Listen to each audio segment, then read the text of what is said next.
Dear students, आज का हमारा टॉपिक है वर्तमान विधिक प्रणाली में रोमन विधिशास्त्र का योगदान। रोमन विधिशास्त्र हम सब जानते हैं प्राचीन काल से ही कानूनी विकास का शिखर माना जाता रहा है। रोमन विधिशास्त्र ने दुनिया को अलग अलग तरह की व्यवस्थाओं से अवगत कराया। रोमन विधिशास्त्र ने ऐसे ऐसे सिद्धांतों जो कि आज भी हमारी वर्तमान कानूनी प्रणाली का आधार बना हुआ है। रोमन साम्राज्य में अलग अलग कानूनों की व्यवस्था थी जिनके बारे में आज हम इस क्लास में जानेंगे।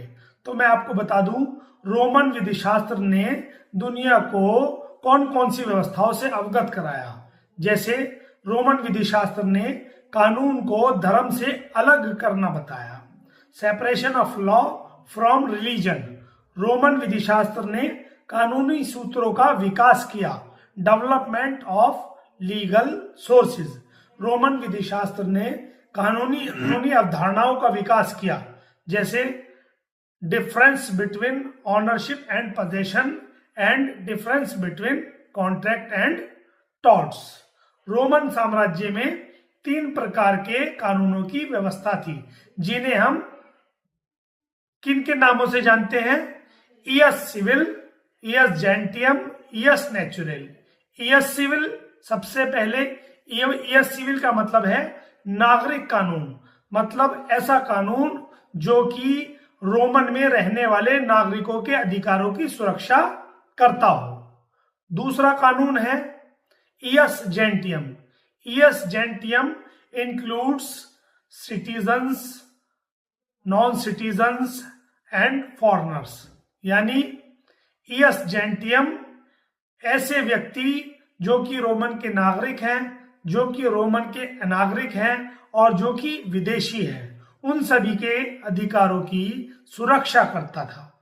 तीसरा इयस नेचुरल। इयस नेचुरल का मतलब है प्राकृतिक कानून, यानी natural law. Natural law for all living beings.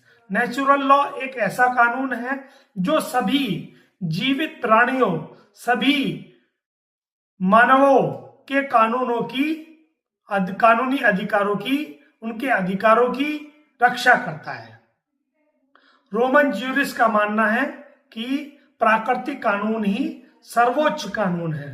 Roman विधिशास्त्री कहते हैं कि प्राकृतिक कानून वे कानून हैं जो किसी समझदार व्यक्ति को समझ आते हैं। Roman jurist believed that natural law was immutable and superior to all human made laws.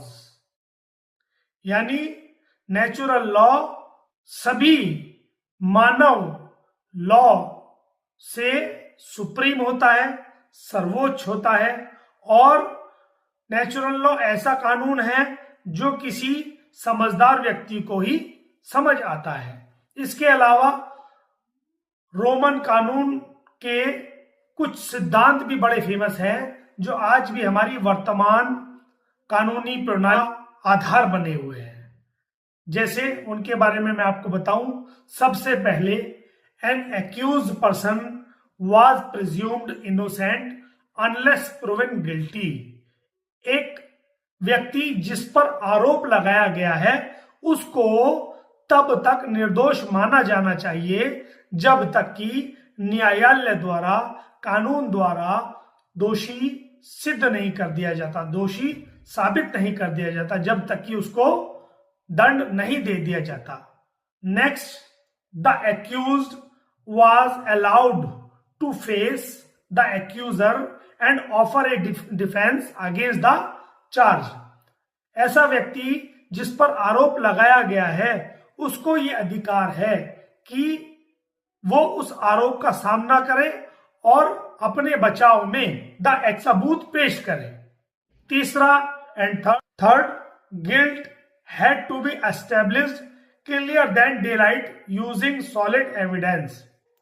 ठोस सबूतों का उपयोग करके अपराध को आरोपी के खिलाफ दिन के उजाले से भी अधिक स्पष्ट रूप से स्थापित किया जाना चाहिए। यानी अगर थोड़ा सा भी संदेह है, थोड़ा सा भी शक है, थोड़ा सा भी शुबा है तो ऐसा व्यक्ति जिस पर आरोप लगाया गया है उसको दोषी नहीं ठहराया जा सकता।